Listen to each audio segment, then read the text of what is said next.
Bonsoir à tous. Ce soir, on va reprendre pour une nouvelle vidéo d'horreur, enfin de lecture d'horreur en tout cas.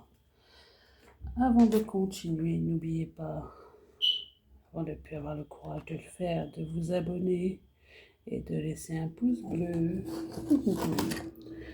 Notre histoire de ce soir se nomme, bien sûr toujours au même endroit, les chroniques étranges sur internet que j'ai trouvé ça. Elle se nomme Les 6 cassettes. Ce soir, on va en lire qu'une partie et je lirai la suite une autre fois. Alors, voyons voir.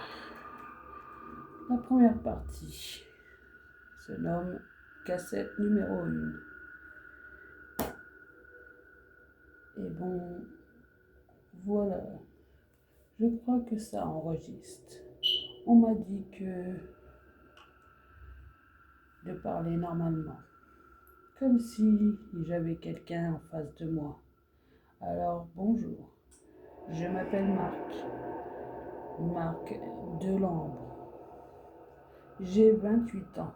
Et si vous écoutez ça, c'est que vous faites partie de ceux qui essayent de comprendre ce qui s'est passé depuis l'accident. On dit souvent ça, non? Accident. Comme si un seul moment suffisait à casser une vie entière. Dans mon cas, c'est assez vrai. Avant, j'avais une vie banale. Pas malheureux, pas extraordinaire non plus, mais banal. Et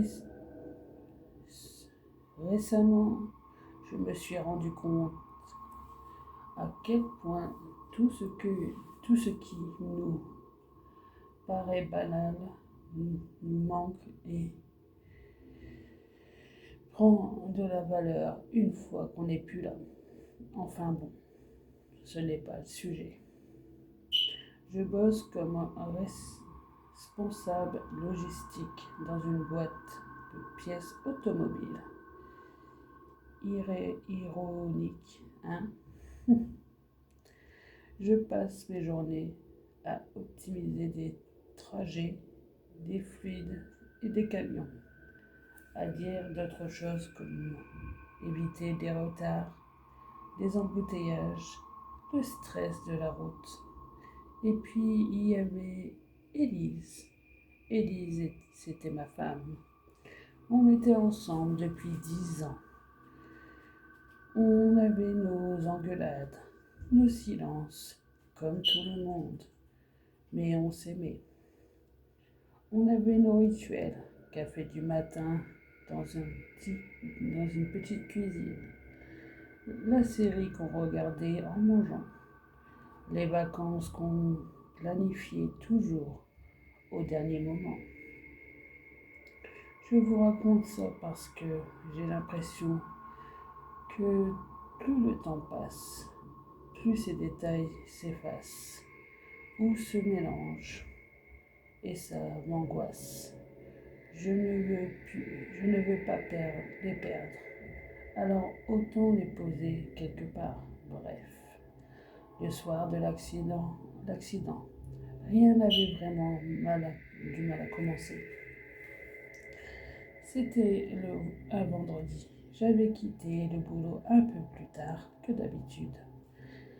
On avait un dîner chez des amis à l'autre bout de la ville. Et comme d'habitude, j'étais en retard. Mon boulot de responsable me prenait pas mal de temps. Trop, sans doute. Élise détestait être en retard. Je la vois encore, enfin. Revois ça dans ma tête. Assise à côté passagère, manteau sur les genoux, téléphone dans la main. Elle actualisait l'heure du groupe WhatsApp.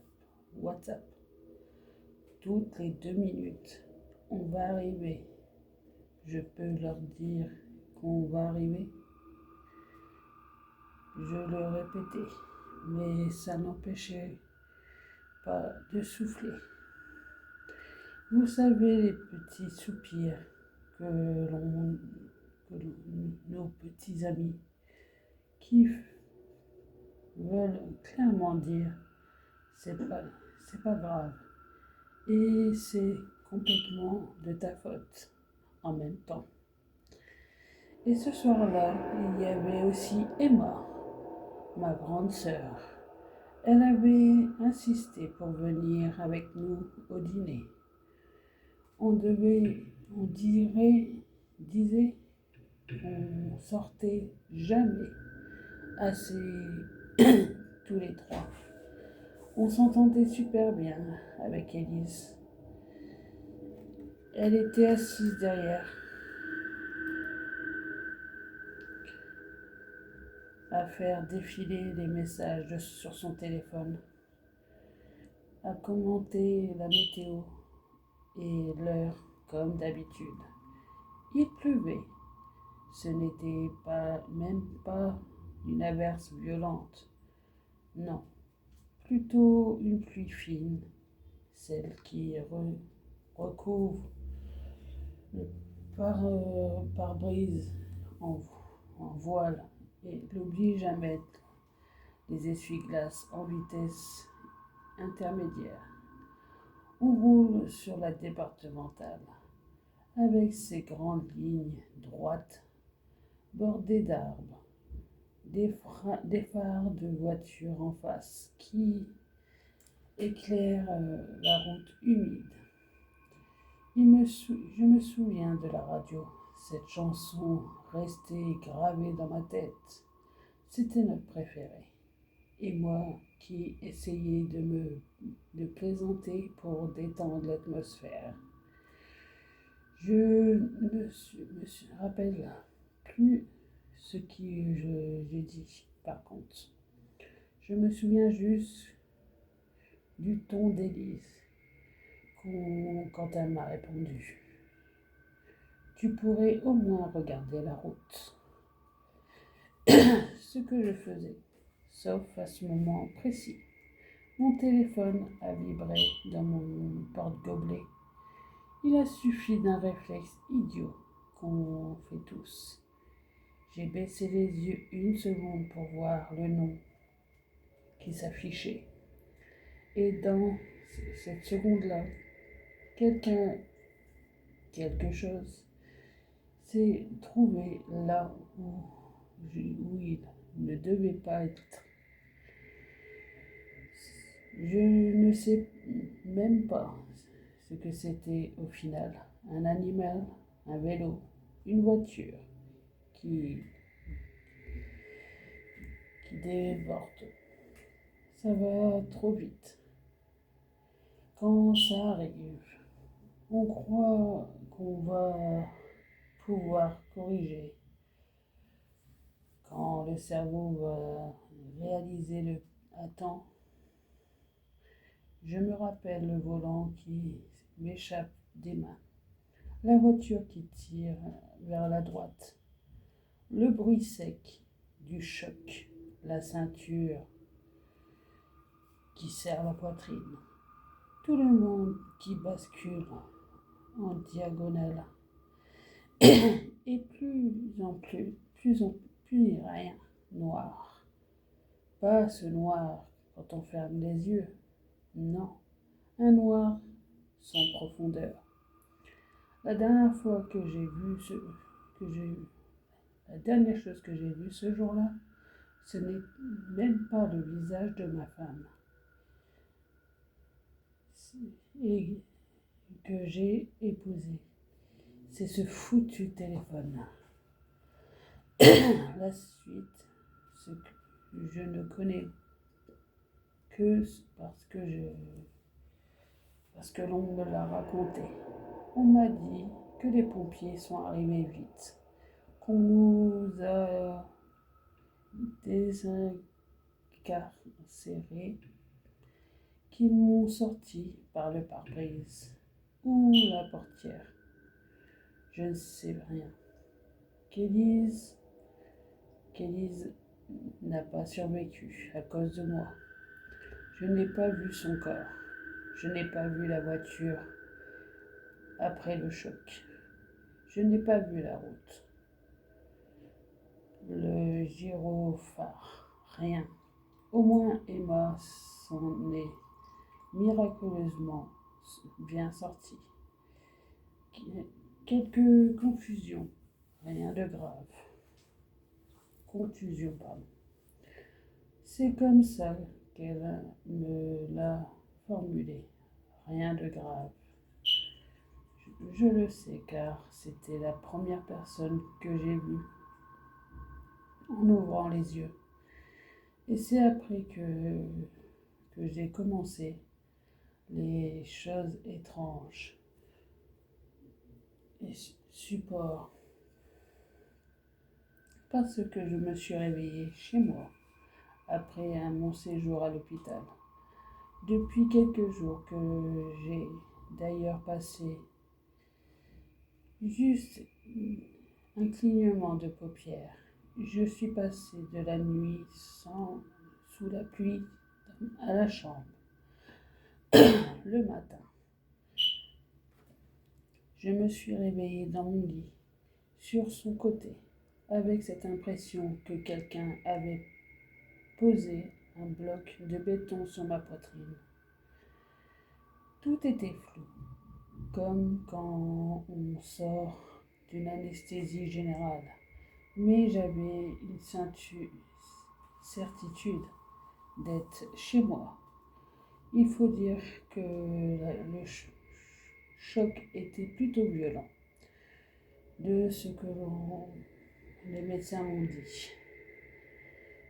Je reconnaissais l'odeur, le parfum du linge de lit, une légère odeur de poussière dans le couloir, même ce bruit de cette vieille horloge numérique du salon qui rend l'âme. J'ai essayé de bouger et une douleur m'a traversé. D'une cage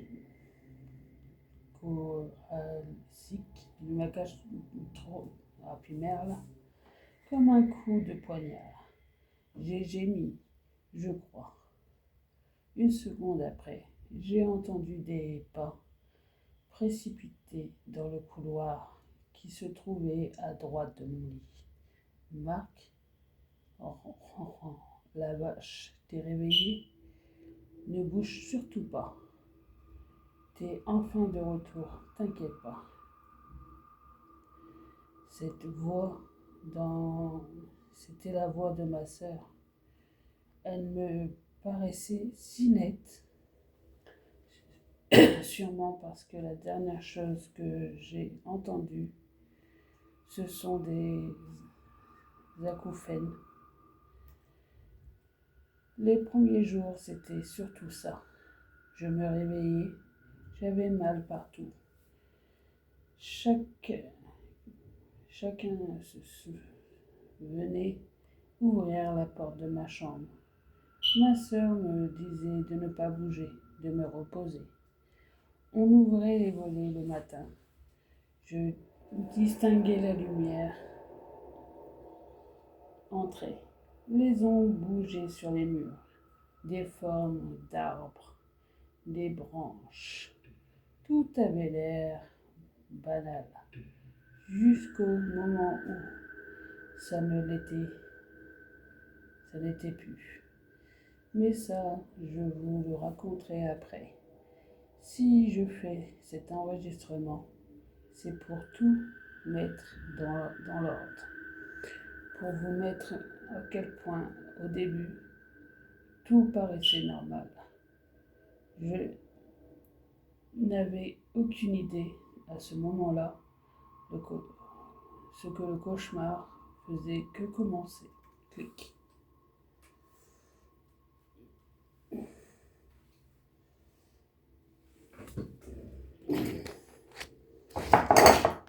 Désolé, petit problème.